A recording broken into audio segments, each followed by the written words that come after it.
Queen हाइड्रोन electrode चाहिँ एउटा यस्तो खालको इलेक्ट्रोड हो यो चाहिँ एउटा इन्डिकेटर इलेक्ट्रोडको रूपमा काम गर्छ। अब यो युज गरेर चाहिँ हाम्रो सोलुसनमा चाहिँ स्याम्पल सोलुसनमा चाहिँ कति त्यसमा यस प्लस आयनको कन्सन्ट्रेसन छ त्यसको कति पीएच छ हामी त्यो आइडेन्टिफाई गर्न सक्छौं। यो क्वीन हाइड्रोन इलेक्ट्रोड चाहिँ दुईटा कुराबाट बनेको हुन्छ। एउटा भनेको चाहिँ रिफरेन्स इलेक्ट्रोड जुन चाहिँ हामी योसँग एट्याच गरेर चाहिँ युज गर्छौं र अर्को भनेको चाहिँ क्वीन हाइड्रोन इलेक्ट्रोड नै जुन चाहिँ हामीले युज गर्छौं।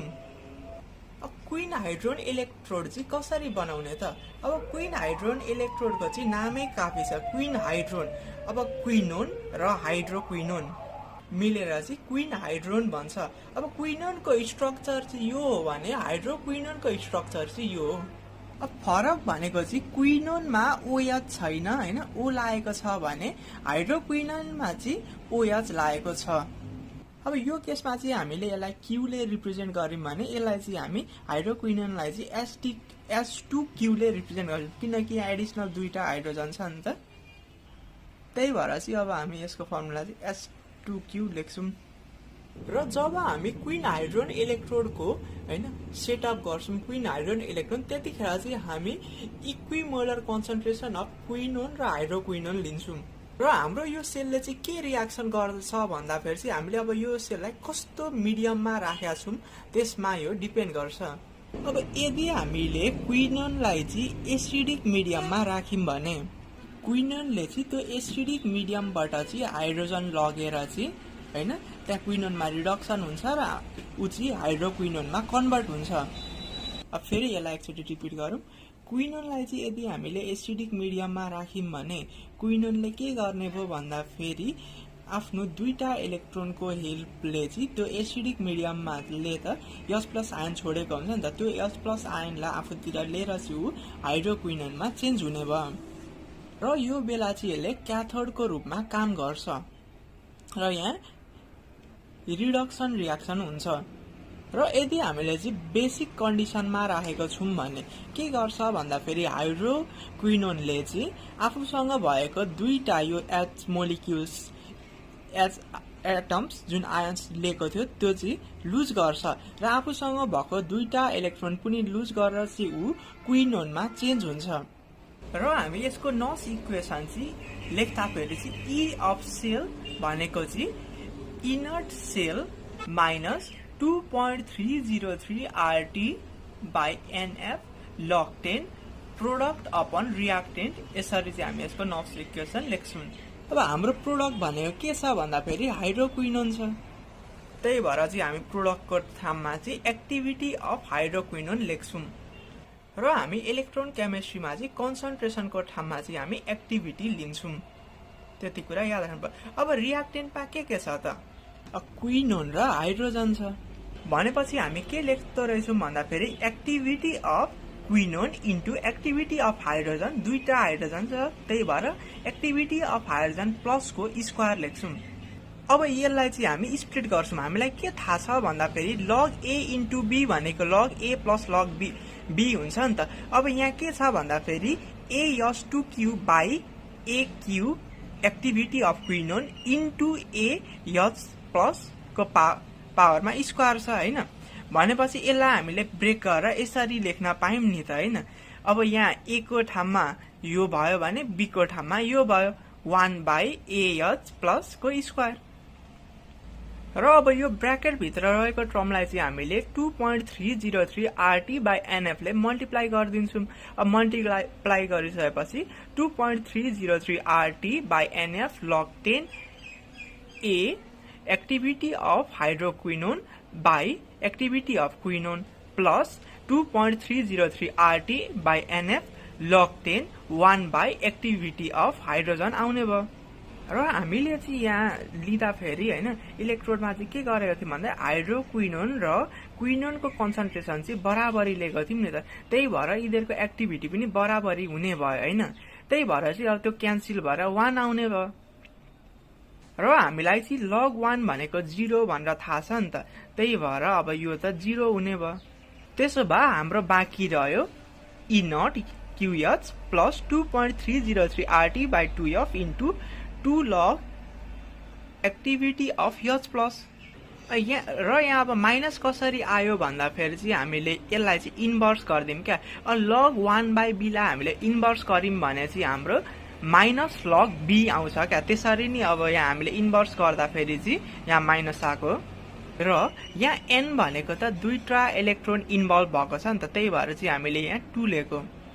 लग 10 b स्क्वायर छ भने चाहिँ हामी त्यसलाई 2 log b लेख्न पाउँछौँ नि त। त्यसरी नै यहाँ हाम्रो 2 log a H प्लस आएको हो क्या। अब यो 2 क्यान्सल हुन्छ र बाँकी रहने भयो के भन्दाखेरि log 10 AH प्लस यानि कि एक्टिभिटी अफ हाइड्रोजन। र हामीलाई के थाहा छ भन्दाखेरि pH भनेको minus log 10 of QH plus यानि कि QH प्लस भनेको H प्लस आयनको कन्सन्ट्रेसन, pH भनेको माइनस लग अफ हाइड्रोजनको कन्सन्ट्रेसन हो नि त। त्यही भएर हाइड्रोजनको कन्सन्ट्रेसन भनेको QH प्लसको कन्सन्ट्रेसन हो नि त। त्यही भएर चाहिँ हामी यहाँ अब pH लेख्न पाउँछौँ। यो माइनस चाहिँ यहाँ गएर यसरी बस्दिने भयो भनेपछि हाम्रो के आयो भन्दाखेरि ई सेल भनेको त क्विन हाइड्रोजन सेल हो नि त। त्यही भएर यहाँ सेलको ठाउँमा चाहिँ हामीले QH लेखेको हो। र हाम्रो स्ट्यान्डर्ड पोटेन्सियल अफ हाइड्रोक्विनोन भनेको चाहिँ प्लस 0.699 हो क्या। त्यही भएर चाहिँ हामीले इनर्ट सेलमा चाहिँ प्लस 0.699 लेख्न पायौँ नि त। यानि कि अब सेल भनेको QH हो, त्यहाँ यो लेख्न पायौँ हैन। यसरी चाहिँ हाम्रो क्विन हाइड्रोजनको यो फर्मुला आउँछ है। यो फर्मुलालाई चाहिँ हामीले अझै मोडिफाई गरेर चाहिँ लेख्न सक्छौँ यसरी। र यो यस्तो पुरै चिज छ नि 2.303 RT by F लाई चाहिँ हामीले 0.591 लेख्न सक्छौँ क्या, लेख्न पाउँछौँ हैन। अब यसलाई चाहिँ हामीले अब यो रिप्लेस गरेर चाहिँ यसरी मोडिफाइड फर्ममा पनि यो क्विन हाइड्रोजनको यसरी फर्मुला लेख्न सक्छौँ। हामीलाई के थाहा छ भन्दाखेरि यो क्विन हाइड्रोजन इलेक्ट्रोड चाहिँ एसिडिक कन्डिसनमा बेग्लै बिहेभ सो गर्छ, बेसिक कन्डिसनमा बेग्लै बिहेभ सो गर्छ। एसिडिक कन्डिसनमा रिडक्सन गर्छ, बेसिक कन्डिसनमा अक्सिडेसन गर्छ। अब हामी फर्स्ट कन्डिसनबाट हेरौँ, हामीले चाहिँ त्यसलाई एसिडिक कन्डिसनमा लियौँ अरे। र अब हामी जहिले यो साइडमा चाहिँ एनोड लेख्छौँ र यो साइडमा चाहिँ हाम्रो क्याथोड लेख्छौँ। अब हाम्रो एनोड के हुने भयो भन्दाखेरि क्यालामोल। हाम्रो एसिडिक कन्डिसनमा चाहिँ क्यालामोल इलेक्ट्रोडले एनोडको रूपमा काम गर्छ र क्याथोडको रूपमा चाहिँ हाम्रो क्विन हाइड्रोजन इलेक्ट्रोडले काम गर्छ। र जब हामीले चाहिँ ग्याल्भेनोमिटरलाई कनेक्ट गर्छौँ त्यसले चाहिँ हाम्रो यो दुईटा सेलको रिडक्सन पोटेन्सियल चाहिँ क्याल्कुलेट गर्छ र त्यो चाहिँ हाम्रो ई अफ क्याथोड माइनस एनोडसँग इक्वल्स हुन्छ। र अघि हामीले चाहिँ यहाँ प्रोडक्टमा चाहिँ H2Q यानि कि हाइड्रोक्विनोन हैन र रियाक्टेन्टमा चाहिँ यो रियाक्टेन्ट छ नि। अब रियाक्टेन्टमा चाहिँ हामीले क्विनोन र हाइड्रोजन युज गरेकाले चाहिँ अघिको हामीले त्यो डेरिभेसन गरेका थियौँ नि, त्यो त यो रिडक्सनको केस भयो नि त। त्यही भएर हामी यहाँ चाहिँ हामी त्यो अघि हामीले क्याल्कुलेट गरेको हैन फर्मुला थियो नि त्यो हाल्न पाउँछौँ क्या। र यो इक्वेसन भनेको चाहिँ ई अफ क्याथोड यानि कि हाम्रो क्विन हाइड्रोजन इलेक्ट्रोडको हो नि त। त्यहाँ पछि हाम्रो एनोडको छ भन्दाखेरि एनोड छ हाम्रो क्यालामोल। त्यही भएर यसको इलेक्ट्रोड पोटेन्सियल चाहिँ जहिले पनि 0.242 चाहिँ जहिले फिक्स हुन्छ क्या। र अब यसलाई हामी घटाइदिन्छौँ, घटाउँदा फेरि कति आउँछ भन्दाखेरि 0.457 माइनस 0.591 pH आउने भयो। र यो चाहिँ हाम्रो ई अफ सेल हुने भयो क्या। यानि कि त्यो हाम्रो पुरै सेल यो सेलको चाहिँ भोल्टेज योसँग इक्वल हुने भयो।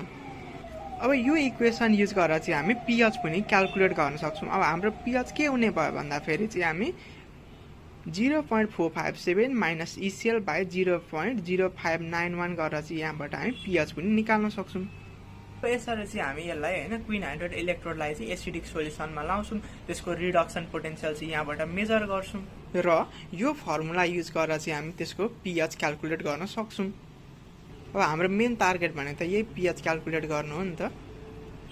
अब यसरी चाहिँ हामी pH क्याल्कुलेट गर्न सक्छौँ। अब अर्को कन्डिसन छ, हामीले चाहिँ यदि बेसिक मिडियममा राख्यौँ अरे। अब यो कन्डिसनमा चाहिँ हाम्रो सर्किटमा एनोड चाहिँ क्विन हाइड्रोजन इलेक्ट्रोड हुने भयो भने क्याथोड चाहिँ क्यालामोल इलेक्ट्रोड हुने भयो। अब यो कन्डिसनमा चाहिँ हैन हाम्रो एनोड चाहिँ क्वीन हाइड्रोन इलेक्ट्रोड हुने भयो भने क्याथोड चाहिँ क्यालमोल इलेक्ट्रोड हुने भयो। र अब हाम्रो एसिडिक र बेसिक मिडियममा डिफरेन्स, अघि एसिडिक मिडियममा चाहिँ एनोडमा चाहिँ क्यालमोल थियो भने अब त्यो क्यालमोल बेसिक मिडियममा चाहिँ क्याथोडमा पुग्यो, र क्याथोडमा चाहिँ क्वीन हाइड्रोन थियो भने अब एनोडमा पुग्यो बेसिक मिडियममा। अब हामी जस्तो मिडियममा राख्छौँ त्यही अनुसारले चाहिँ हाम्रो क्वीन हाइड्रोनले रोल प्ले गर्ने भयो। यो कन्डिसनमा चाहिँ यो ग्याल्भेनोमिटरमा देखाउने भोल्टेज चाहिँ कतिसँग इक्वल हुने भयो भन्दाखेरि चाहिँ ई अफ सेल भनेको चाहिँ E of cathode minus E of एनोडसँग इक्वल हुने भयो। अब ई अफ क्याथोड यानि कि हाम्रो क्याथोड छ क्यालमोल हो नि त, क्यालामोल हो नि त, र जहिले यसको इलेक्ट्रोड पोटेन्सियल फिक्स हुन्छ यानि कि 0.242। र अब हाम्रो एनोड भनेको त क्वीन हाइड्रोन इलेक्ट्रोड हो नि त, र अघि हामीले यसको इलेक्ट्रोड पोटेन्सियल निकाल्ने फर्मुला डिराइभ गरेको छौँ, यानि कि 0.699 माइनस 0.591 pH। अब त्यसलाई चाहिँ हामी यहाँ हाल्छौँ, यानि कि अब यहाँ माइनसले होइन मल्टिप्लाई गर्दाखेरि 0.699 प्लस 0.0591 pH आउने भयो। अब यसलाई सबट्र्याक्ट गर्दाखेरि चाहिँ माइनस 0.457 प्लस 0.0591 pH आउने भयो। र यसरी चाहिँ हामी electrode potential of cell calculate गर्न सक्छौँ। यानि कि अब यो बेसिक कन्डिसनमा त अक्सिडेसन पोटेन्सियल क्यालकुलेट गर्ने भयो नि त ग्याल्भेनोमिटरले, एसिडिक कन्डिसनमा रिडक्स पोटेन्सियल क्यालकुलेट गर्दैन, बेसिक कन्डिसनमा अक्सिडेसन पोटेन्सियल क्यालकुलेट गर्ने भयो। र अब हामी यसरी नै पीएचको लागि चाहिँ अब यही होइन यही आएको फर्मुलालाई चाहिँ हल्का डिराइभ गरेर चाहिँ होइन यसलाई उता सार्ने होइन, अनि यसले डिभाइड गरेर चाहिँ हामी ई सेल प्लस 0.457 बाई 0.0591 यो फर्मुला युज गरेर चाहिँ हामी त्यो सोल्युसनको हामीले लिएको सोल्युसनको चाहिँ पीएच क्यालकुलेट गर्न सक्छौँ।